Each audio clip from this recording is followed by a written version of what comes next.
Salom azizlar, do'stlar, qadrli tinglovchilar. Xayrli kech bo'lsin barchangizga. Bugun 9 may xotira va qadrlash kuni a, yurtimizda keng nishonlanyapti va albatta tinchlik bu ulug' ne'mat. Buni qadriga yetish kerak. Yurtda tinchlik bo'lsa, albatta yurt gullab yashnaydi.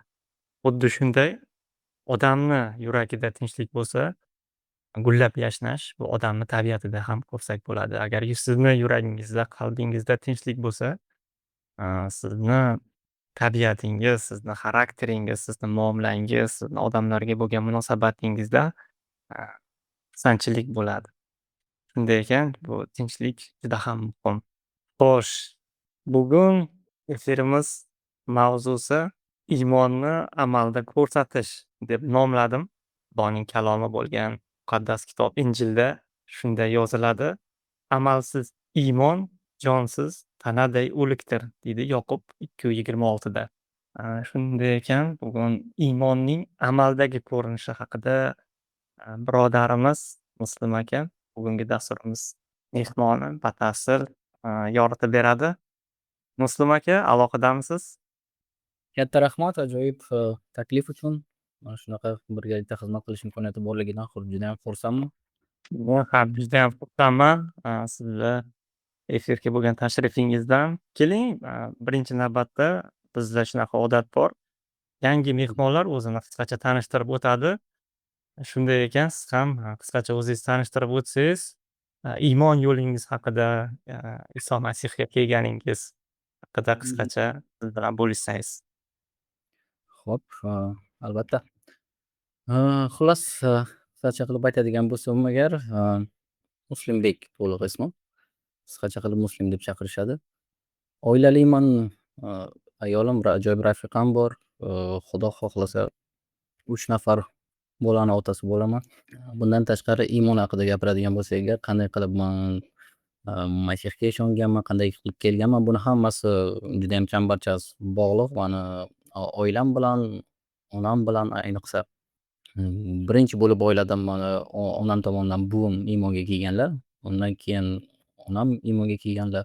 Keyin sekin-astalik bilan onam bizaga mana shu narsani yoshligidan bizga kalom o'rganib, yoshligidan kalom o'qib, mana shu kalom ruhida bizani tarbiyalab, ulg'aytirganlar va sekin-astalik bilan mana shu jamoatga qatnab, man Masihni tanib bilganim bu уже ulg'aygan vaqtimda, maktabni bitirib va kollejga qatnay boshlagan vaqtimda man Masihni tanib bilganman. Haqiqatdan ham man uchun muhimligini, hayotimning bir qismi ekanligini tushunganimdan keyin unga xizmat qilish bu mani qanaqadir o'zimni burchimdek bilganman. Shuning uchun keyin o'zim uchun o'sha paytda qaror qabul qilib olganman.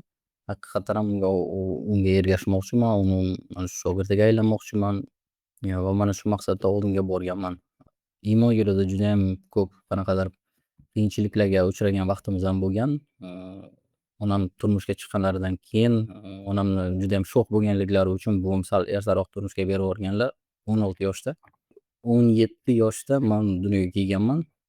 O'sha vaqtda onamni iymonli bo'lganliklari uchun judayam ko'p tazyiqlarga uchraganlar. Otam tomonidan, otamni yaqin qarindoshlari tomonidan.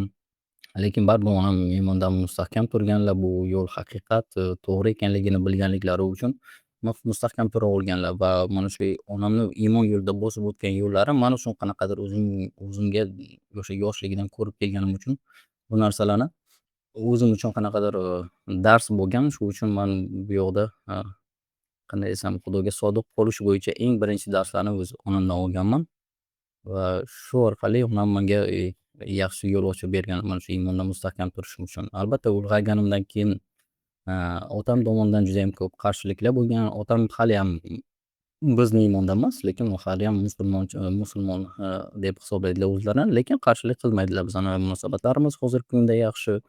Men o'z qarashlarimni tushuntirganman, o'sha o'z qarashlarida qolishlarini aytganlar. Bizda hech qanaqa tushunmovchilik orada yo'q. Lekin o'sha vaqtida qanaqadir bo'lgan tushunmovchiliklar, qanaqadir tazyiqlar ostidan уже u vaqtdan o'tdik, Xudoga shukr. Mana shu sodiqlik, ayniqsa onam bu yo'lda juda ham ko'p o'z hissalarini qo'shganlar, qisqacha qilib aytadigan bo'lsam agar. Tushunarli, rahmat Musumbek aka. Judayam kuchli guvohlik. Baribir ham onangizni iymonda bo'lgan sadoqati sizniyam bu yo'lga qandaydir ma'noda yetaklagan. Haqiqatdan judayam taqdirli guvohlik. Rahmat bo'lishganingiz uchun.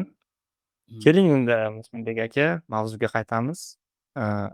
Iymonni amalda ko'rsatish. Biz, man o'zim hayotda ko'p kuzataman. Nafaqat bu masihiylar balki ko'pchilik mana shu boshqa din vakillaridagi do'stlarimiz ham harakat qilishadi. Savob ishlar qilishga, yaxshi ishlarni amalga oshirishga. Lekin shu yerda ko'rish mumkin endi bu nima desam bo'ladi, hukm qilish tarzida emas. Ularda qandaydir maqsad borda. Maqsadlari har xilcha. Man o'zim kuzatishim bo'yicha ayta olaman. Shunday insonlar bor, ba'zilar bu narsani obro' olish uchun, hurmat olish uchun, e'tibor olish uchun qilishadi. Ba'zi insonlar esa qanaqadir bir ayb ishlarini yopish maqsadida, bir ertaga kelajakda bo'ladigan hukm kunidan qo'rqish maqsadida, gunohlari evazigadir balki bir to'lov to'layapman degan bir maqsadda, bir ma'noda shu ishlarni qilishadi-da. Keling, bizda masihiylik nuqtai nazaridan iymonni amalda qanday ko'rsatish kerak? Bu o'zi majburiyatmi yoki bu o'zi tabiatan shunday masihiy bo'lgan odam qiladimi? Hop, judayam ajoyib mavzulardan bittasi. Men o'ylaymanki, bizani asosan madaniyatimizda bu judayam o'rinli mavzulardan bittasi. Nimaga? Chunki haqiqatdan ham biz uchun Xudo oldida qanaqadir o'zimizni yaxshi ish qilib ko'rsatish, qanaqadir yaxshi ishlarimiz bilan Xudoni oldida qanaqadir obro'-e'tiborga yoki insonlar oldida qanaqadir obro'-e'tiborga ega bo'lish bu judayam muhim narsalardan bittasi. Chunki biz o'zimiz shunaqa madaniyatda yashaymiz. Bizani madaniyatimiz mana shu obro'-e'tiborga qaratilgan. Insonlar nima deydi, insonlar nima deb o'ylaydi mani atrofimdagi insonlar. Lekin menga kimdir yaxshilik qildi, demak men ham o'sha yaxshilikka javoban qanaqadir yaxshilik bilan javob berishim kerak deb, mana shunaqa yaxshilikka bir tomondan boy bo'lishi mumkin, lekin o'sha yaxshilikni negizida o'zi nima turadi? Yaxshilik deganda o'zi nimani tushunamiz deganda, kalom judayam qiziqarli narsalar haqida bizga gapirib yoritib beradi. Qisqacha qilib, man qanday qilib iymonni amalda bajarish deganimizda, masalan, man o'zim kalom o'qib mana shu narsani tushungan narsam, man shu narsa deb o'ylaymanki, yaxshi ish yoki xayrli ishlar bu najot uchun, najot yo'li uchun emas, balki najotni hosili sanaladi. Biza masihiylikda aynan shu narsa bo'lishi kerak. Biz tushunishimiz kerakki, masihiylikni ildizida yaxshi ishlar qilish bu biza najotga erishishimiz uchun yoki Xudodan qanaqadir Xudoni huzuriga yaqinroq bo'lish uchun, bu narsaga intilish uchun emas, balki aslida o'shanga najotni hosili sifatida qarashimiz kerak yaxshi ishlarga. Chunki ular haqiqiy iymondan aslida guvohlik beradi. Demak, iymonimizni amalda bajarishimiz bu judayam muhim. Bu eng muhim qismlardan bittasi bizani hayotimizda. Chunki iymonni haqida gapirish mumkin, lekin iymonni masalan ko'rsatib bo'lmaydi boshqa insonlarga. Kalom shu haqida gapiradi. Sen iymoningni o'zing boshqalarga ko'rsata olmaysan. Bu uchun nima qilishing kerak? Buni yaxshi ishlaringda ko'rsatishing kerak. Boshqalarga nur bo'lishing kerak, g'amxo'rlik qilishing kerak, dushmaningni seva olishing kerak, yaqiningga qanaqadir yordam bera olishing kerak. Demak, bularni hammasi o'sha xayrli ishlar yoki savob ishlar yoki biz qanaqadir yaxshi ishlar deb ataganimiz hammasini ichiga kiradi. Lekin aslini olganda negizi bularni hammasi qayerdan kelib chiqadi? Bu hammasi bizani iymonimizni guvohligi sanaladi. Biz najotga erishish uchun bu narsani qilmaymiz. Aslini olganda biz najotga erishib bo'lganmiz. O'shanga minnatdorchilik sifatida bu narsani qilamiz. Xudoni sevgisiga ega bo'lganmiz, o'sha Xudoni sevgisini minnatdorchilik sifatida bu narsani qilamiz. Xudoni inoyatini topgan insonlar sifatida yaxshi ishlarni qilamiz. Mana shu bilan farq qiladi masihiylikdagi yaxshi ishlar qilish yoki xayrli ishlar qilish degan mavzu. Va uni ildizida har doim Xudoni ulug'lash turadi. Yaxshi ish qilayotganimda haqiqatan ham Xudoni ulug'layapmanmi yoki yo'qmi? Chunki men yaxshi ishlarim bilan hech qachon Xudoni oldida oqlana olmayman. Aynan shu haqida kalom gapiradi. Masalan, biz qaraydigan bo'lsak, Efesliklar maktubida Havoriy Pavlus shunaqa so'zlarni aytadi. Efesliklar maktubi 2-bob 8-oyatda. Axir sizlar Xudodan inoyat topib, iymon orqali najot topdingiz deydi. Demak, yaxshi ishlar orqali emas, aynan iymon orqali biz najot topamiz. Xudoga keltirgan iymonimiz orqali biz najotga erishamiz. Hech qanaqa yaxshi ishlarimiz Xudoni oldida bizani oqlolmaydi. Xudoga bizani yaxshi ishlarimizni umuman keragi yo'q. Bu yaxshi ishlarni biz insonlar uchun qilamiz. Chunki o'sha ikkita ajoyib amr berilgan Xudo tomonidan egang bo'lgan Xudovandni butun qalbing, butun joning, butun tanang bilan sevgin deyilgan va ikkinchi amirlardan bittasi o'zgani o'zing kabi sevgin deyilgan. Demak, mana shu ikkinchi amrni bajarish uchun bizga yaxshi ishlar kerak. Xudoni esa shu orqali biz ulug'lay olamiz. Shu orqali biz Xudoni tabiatini insonlarga namoyon qila olamiz va shu uchun mana shu narsaga urg'u berib, Havoriy Pavlus shu narsalarni yozib qoldirgan Efesliklar jamoatiga, o'sha yerdagi bo'lgan iymonlilarga murojaat qilib shu narsani aytadi. Sizlar deydi Xudodan inoyat topib, iymon orqali najot topdingiz deydi. Yaxshi ishlar orqali emas, iymon orqali. Bu Xudoning inomidir, sizning yutug'ingiz emas. Hech kim maqtanmasligi uchun, hech kim aytmasligi uchun, mana men bu ishni qilib qo'ydim, bu ishni qilib qo'ydim. Albatta, mana Xudo oxirida keladi, o'sha hukm bo'lganida mani yaxshi ishlarimni o'lchaydi. Yaxshi ishlarim men o'g'irlik qilsa agar, men ko'proq sovg'a ishlar qilgan bo'lsam agar, o'shandagina mana Xudo mana jannatdan menga joy beradi degan ma'noda emas. Bu yoqda kalomda aytilyaptiki, u narsalar seni hech qachon qutqarmaydi. Ular senga hech qachon najot olib kela olmaydi. Senga faqat iymon najot olib kelishi mumkin va iymon bu Xudodan beriladi, bu sovg'a. Biz o'rganib qolgan-ku biza, masalan, misol qilib aytadigan bo'lsak agar, har bitta inson qanaqadir sovg'a olganida minnatdorchilik bildirishni xohlaydi, to'g'rimi? Har bitta inson sovg'a oladi-yu va aytadi, rahmat deydi yoki judayam minnatdorman, bu sovg'a judayam ajoyib sovg'a ekan degan qanaqadir minnatdorchilik so'zlarini yoki qanaqadir boshqa vositalar orqali o'z minnatdorchiligini bildiradi. Shunday, xuddi shunday Masihiyy ham yaxshi ishlar qilganida Xudoning sevgisini ishlari orqali ko'rsatadi. Xudoni sevgisiga ega bo'lganini mana shu xayrli ishlari orqali namoyon qiladi boshqalarga. Xuddi shu tarzda boradigan bo'lsak agar, u yoqda davomida aytiladiki, 9-oyatda yana hech kim men savob ishlarim tufayli qutulganman deb maqtanmasin deydi. Bu haqida gapirdik. Axir biz Xudoning ijodimiz. Xudo bizni xayrli ishlar qilishimiz uchun Iso Masih orqali yaratdi deydi. Bu ishlarni biz uchun azaldanoq tayyorlab qo'ygan edi deydi. Biz aynan xayrli ishlar qilishimiz uchun, mana shu xayrli ishlarga boy bo'lishimiz uchun Iso Masih orqali yaratdi deydi. Bu deganiki biz najotga ega bo'ldik. Nima maqsadda? Mana shunday yaxshi ishlar qilishimiz uchun, o'zgalarni seva olishimiz uchun, dushmanlarimizni seva olishimiz uchun, boshqalarga g'amxo'rlik qila olishimiz uchun, yetimlarga yordam bera olishimiz uchun, ochlarni to'ydira olishimiz uchun. Aynan shu haqida kalom davomida juda ham ko'p gapirilib bo'ladi. Bularning hammasi xayrli ishlar bilan, yaxshi ishlar bilan bog'liq. Va bu iymonimizni hosili sanaladi yoki bizlar najotga erishganligimizni hosili sanaladi. Najotga erishish maqsadida qilinmaydi bu yaxshi ishlar, balki o'sha najotga erishganligimiz uchun minnatdorchilik sifatida qilinadi. Mana shu menimcha men o'ylaymanki, boshqa dinlardan ham mana shu masihiylikdagi xayrli ishlar haqidagi tushunchani farqi mana shunda deb o'ylayman. Rahmat. Menga bitta gapingiz judayam ta'sir qildi. Haqiqatdan to'g'ri ta'rif berdingiz. Judayam o'rinli ta'rif bo'ldi. Bu yaxshi ishlar najotga erishish uchun qilinadigan ishlar emasda. Yaxshi ishlar bu najotga ega bo'lgan insonlarning hosili. Haqiqatdan ham najotga ega bo'lgan, Xudoni tanib bilgan insonlar bular o'zi tabiatdan xatti-harakatida, ya'ni hosili deydi-yu, yaxshi daraxtni beradigan mevalaridan ular yaxshi ishlarni qilib ko'rsata oladi. Judayam to'g'ri. Va mana shu xushxabarlarda ham bu haqida Masihni o'zi juda ham ko'p gapirgan. Iso Masih bu haqida juda ham ko'p gapirgan. Masalan, biz o'qiydigan bo'lsak agar, aynan Matto xushxabarida shu narsalar aytilganki, Matto xushxabari 5-bob 16-oyat, adashmasam. Bu yoqda aytilganki, sizning nuringiz ham insonlar oldida shunday porlasinki, ular yaxshi ishlaringizni ko'rib, osmondagi otangizni ulug'lasinlar. Demak, bizani yaxshi ishlarimiz yoki bizani nurimiz mana shu qilgan yaxshi ishlarimizda namoyon bo'ladi va shu orqali Xudoning nomi ulug'lanadi. Shu orqali insonlar har bitta qilayotgan yaxshi ishimizda har doim o'sha uchun o'ylashimiz kerak. Haqiqatan ham men qilayotgan yaxshi ishim Xudoni ulug'layaptimi yoki men bu orqali o'zimni ulug'lamoqchiman? Chunki ko'p insonlarda shunaqa, men yaxshilik qilmoqchiman, hamma ko'rishi kerak buni, hamma bilishi kerak buni. Tем более hozir biz shunaqa zamonda yashayapmizki, internet selfie qilish kerak bo'ladi, hammaga ko'rsatish kerak bo'ladi, Instagramga qo'yish kerak bo'ladi. Sen yaxshi ishni qilayotganingni hamma bilishi kerak. Shu maqsadda ko'pchilik insonlar mana shunaqa maqsadda, yurakdagi mana shunaqa maqsad bilan Xudoga qanaqadir yaxshi ishlarni olib kelishga harakat qilishadi va Xudoni oldida yana qanaqadir Rasulda aytadi-ku, galочка qo'yishga, Xudoni oldida qanaqadir imtiyozga ega bo'lishga harakat qilishadi.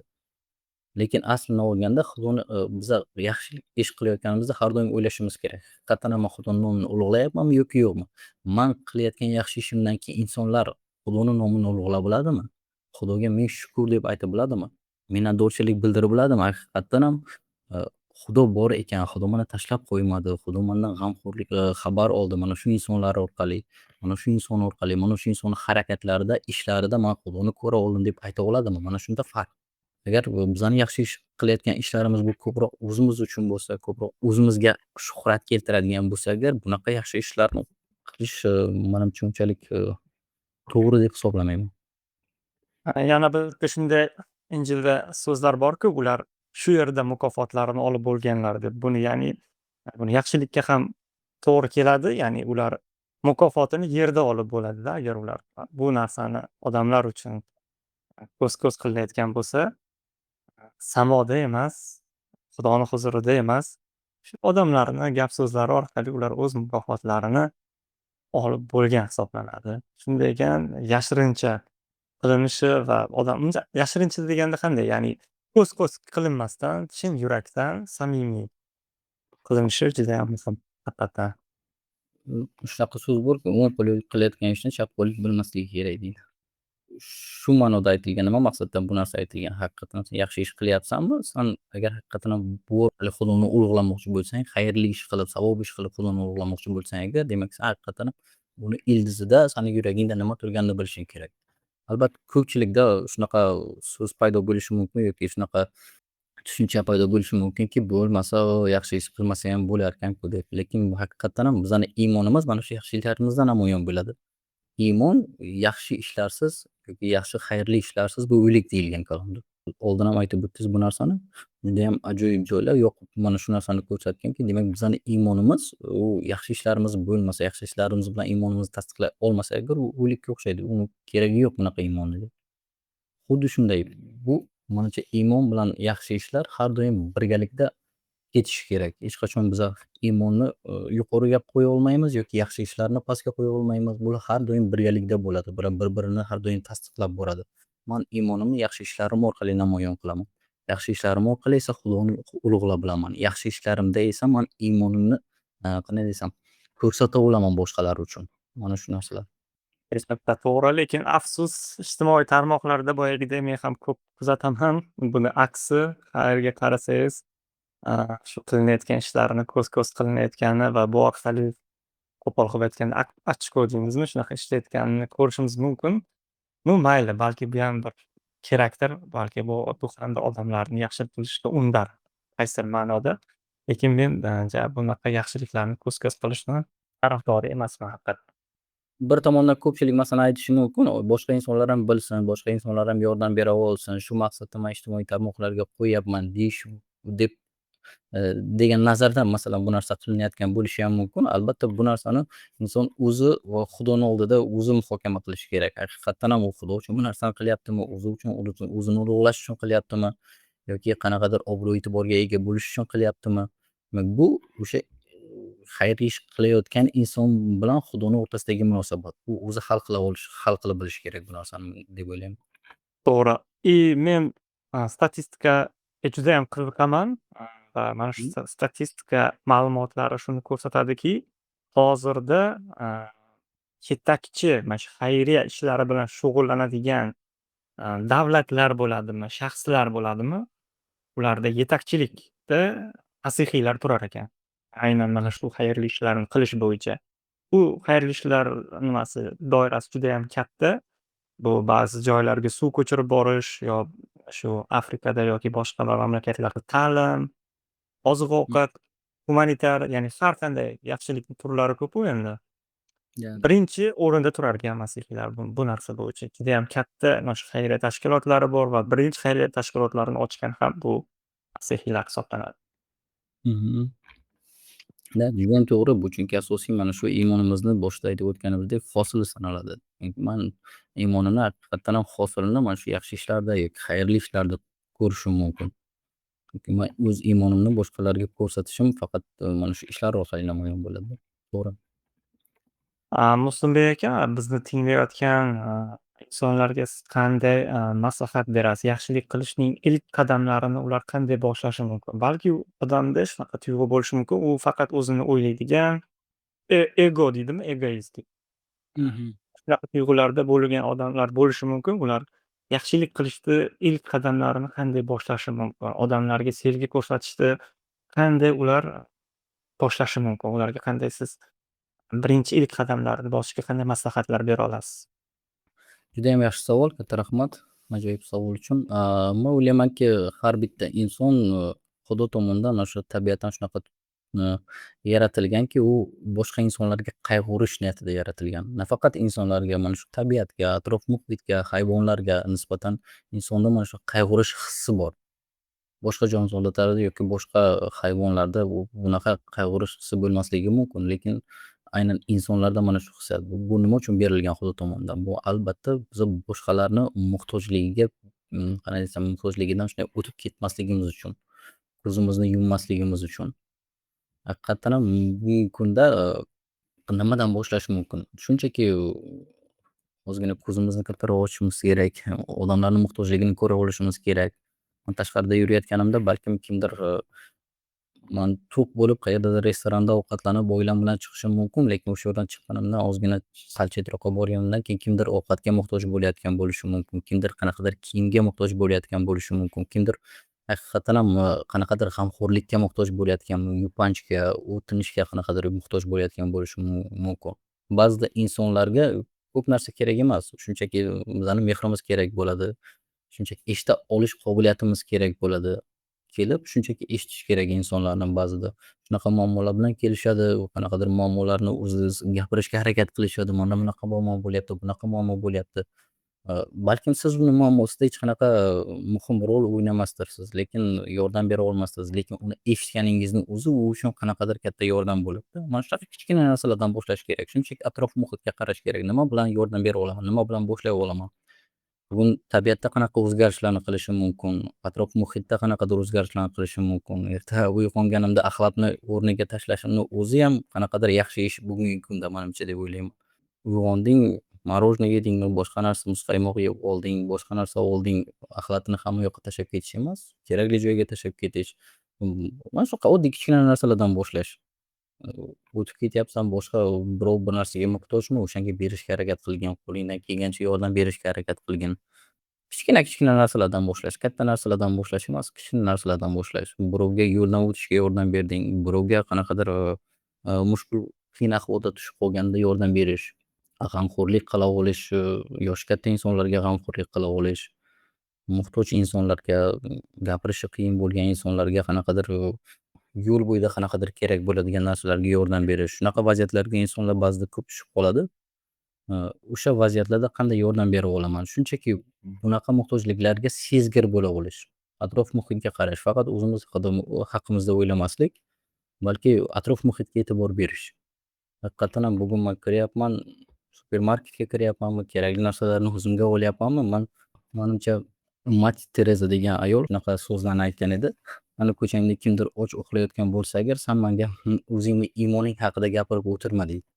U shunchalik darajada insonlarga mehribon edi, shunchalik darajada insonlarga yordam berishga harakat qilardi ediki, kimdir och uxlayotgan bo'lsa agar, sani qo'shning bo'ladimi, sani atrofingdagi insonlar bo'ladimi, san menga imoning haqida gapirib o'tirma degan so'zlarni aytib qoldirgan edi. Demak, xuddi shu so'zlar haqiqatan ham biza qanaqadir insonlarni muhtojligiga sezgir bo'lishimiz kerak deb o'ylayman. Va bu narsalarni oddiy kichkina narsalardan boshlash. Judayam xayrli ishlar deganda kimdir masalan olib, aynan muhtoj insonlarga judayam ko'p non tarqatish, ovqat tarqatish, kerakli masalan mahsulotlarni tarqatish, boshqa narsalarni tarqatish deb o'ylashi mumkin, lekin qo'lingizdan keladiganini qiling. Sizda bor narsadan boshlang, yo'q narsadan emas, sizda bor narsadan boshlang. Bugun ozgina guruchingiz bormi? O'sha muhtoj insonga bering. Masalan, ro'za tutamiz, ro'za vaqtida man har doim o'zim uchun shunaqa amalni bajaraman, shunaqa ishni bajaraman har doim uchun. Ro'za tutgan vaqtimda man harakat qilaman, o'sha ro'za tutyapman-ku, baribir baribir ovqatlanmayman, lekin o'sha mani har kunlik ovqat qismim borku, o'sha narsani olib muhtoj insonlarga tarqatishga, muhtoj insonlarga berishga harakat qilaman. Nafaqat ro'za tutibman, balki qanaqadir o'sha muhtoj bo'lgan, ro'za tutmayotgan insonlarga qanaqadir o'z yordamimni tekkiza oldim. Xuddi shunaqa kichkina narsalardan boshlash. Rahmat.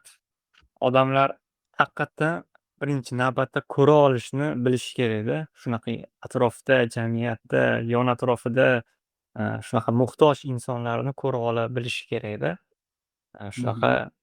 bo'lgandagina ularni ehtiyojini bilib, keyin harakatni boshlaydi. Demak, birinchi o'rinda biz ko'ra olishimiz kerak. Va endi odamlar nima deydi? Har xil o'ylaydigan insonlar bor-da. U ishlasa bo'lmaydimi, ayblaydida, birdan hukm qiladi. U bunaqa qilsa bo'lmaydimi, bunaqa qilsa bo'lmaydimi, mana bizga o'xshab, bunaqa qilsa bo'lmaydimi dedida, ya'ni pul topib o'zini ehtiyojlarini qondirsa bo'lmaydimi degan.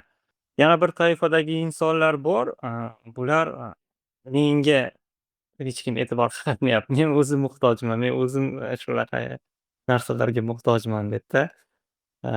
Shunday ekan, kalom aytadi, olmoqdan ko'ra bermoq ko'proq marhamat keltiradi. Siz judayam to'g'ri aytdingiz. O'zida bor bo'lgan narsalarda ham odam yaxshilik qilishi mumkin. Nafaqat berish, balki boyagidek e'tiborni, vaqtini ajratib buni eshitish ham bir yaxshilikni bir turi. Mhm. To'ppa-to'g'ri. Rahmat maslahatlar uchun, Istinbek aka.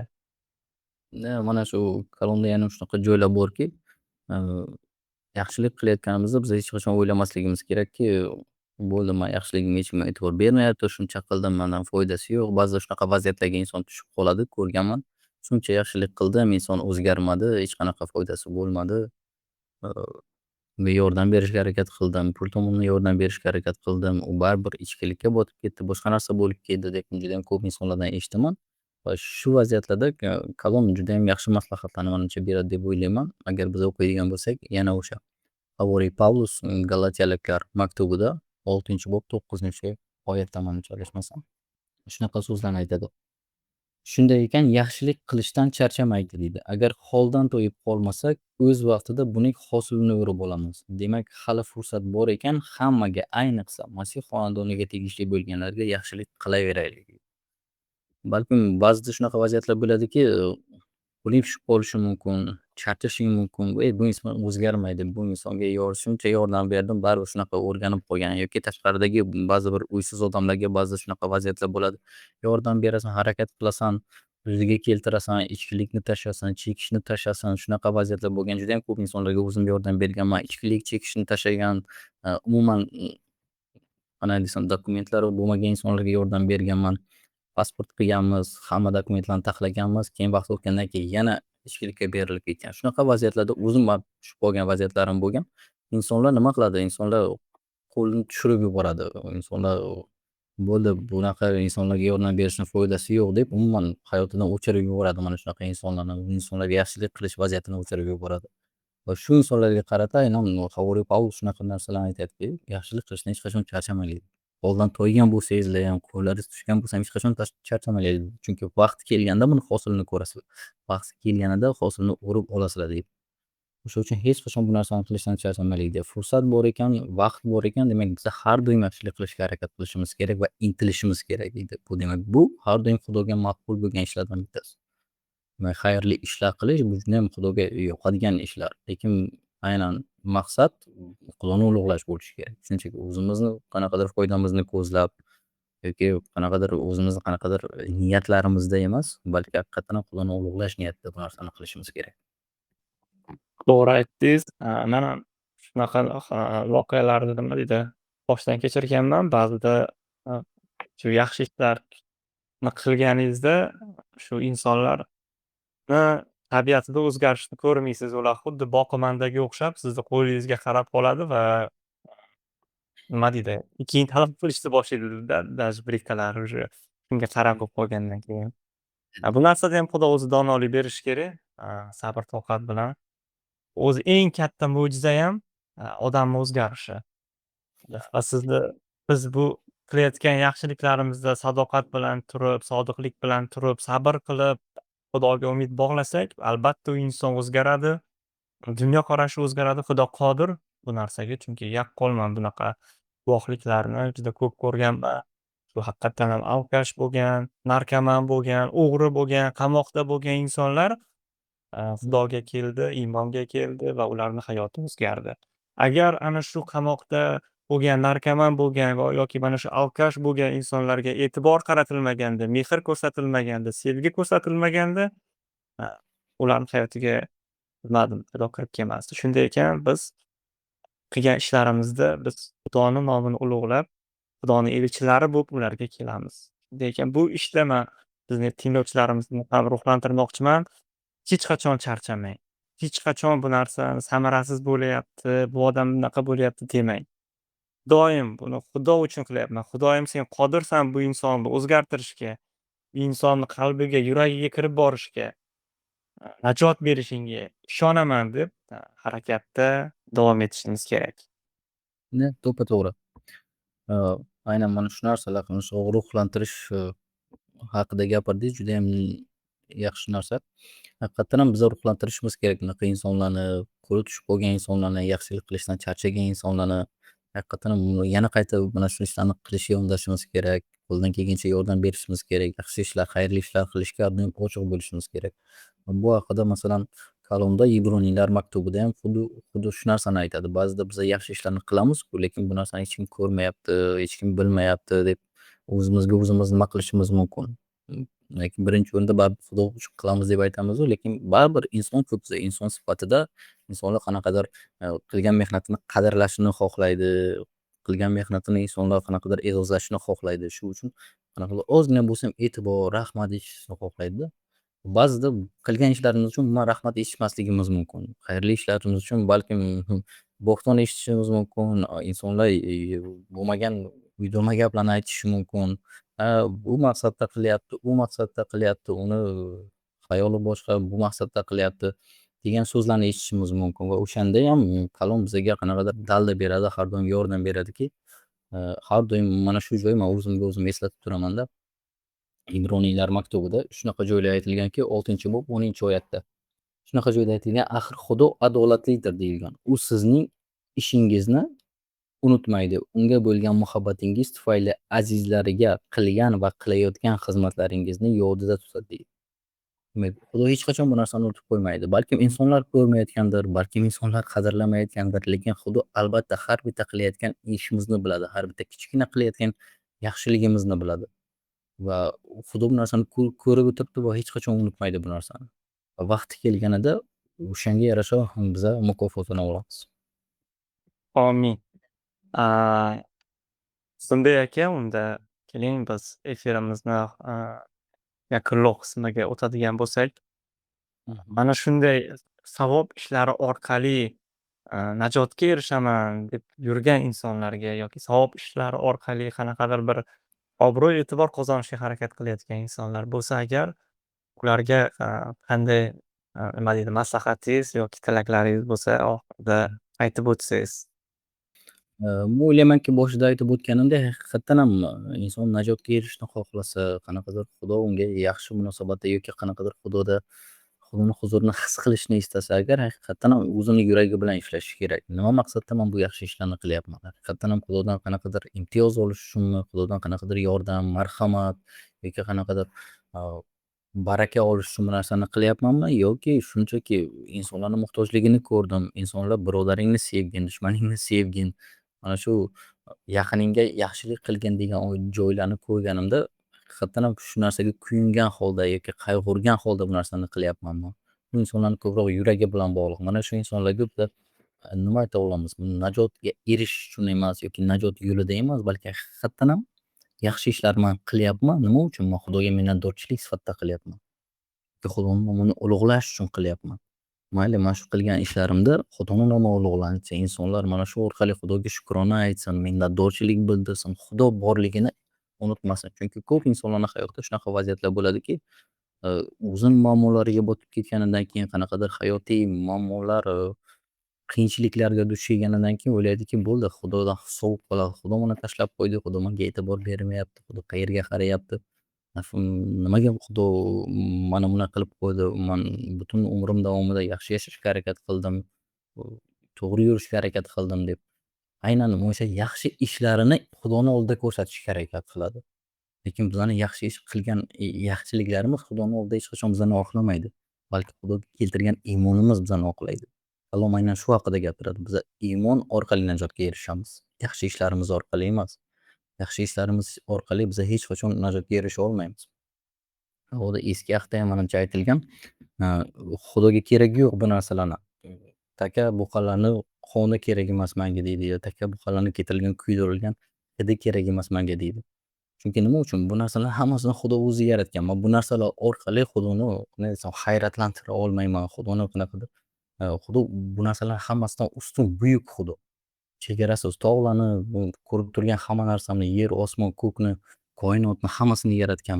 Unga qo'shib mani ham mana shu qo'ylarni ham, boshqa narsa ham, jonzotlarni ham hammasini Xudoni o'zi yaratgan. Bu narsalar orqali man Xudoni hayratlantirib, bo'ldi mana shunaqa zo'r, yaxshi ishlar qildim, endi Xudo mani nima desam menga klass bosadi degan unaqa gaplar bo'lmaydi-da. Haqiqatan ham bu bizani Xudoni oldida bizani hech qachon oqlamaydi. Xudo hech qachon "O, san o'g'lim yaxshi ishlar qilibsan.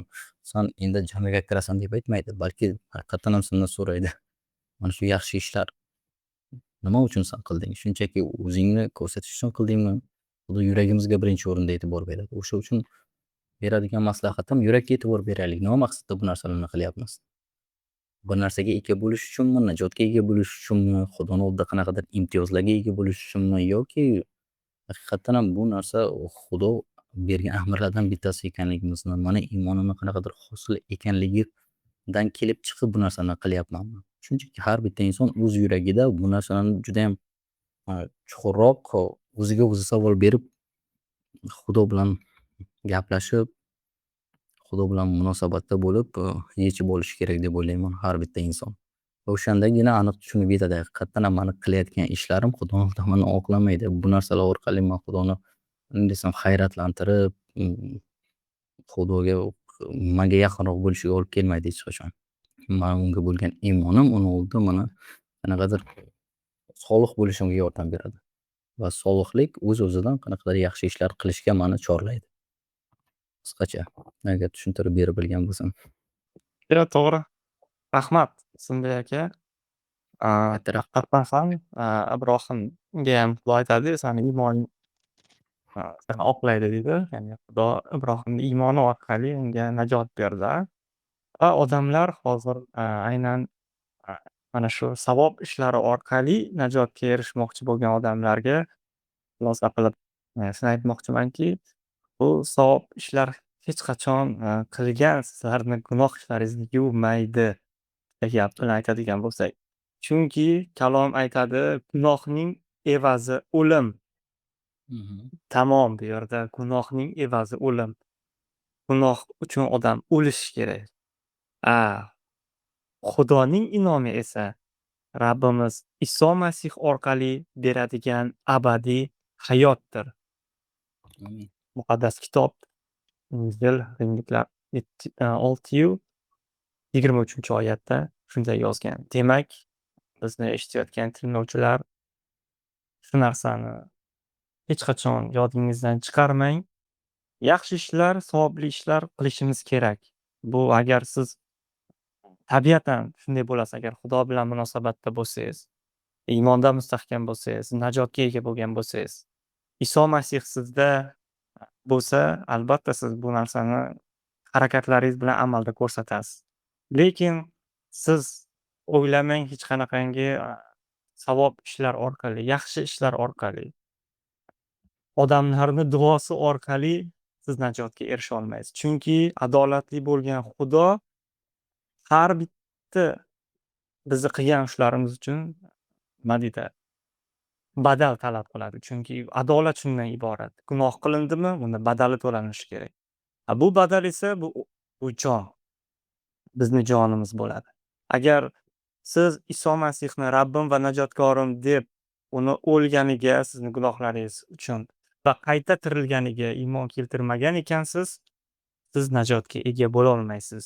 Shunday ekan, do'stlar, albatta xulosa o'zingizdan, lekin biz bugungi suhbatimizda shu narsani sizlarga yetkazmoqchi edik. Yaxshilik qilishdan maqsad agar bu najotga erishish, gunohlarimni yuvish bo'ladigan bo'lsa, bundan foyda yo'q. Najot Iso Masihda.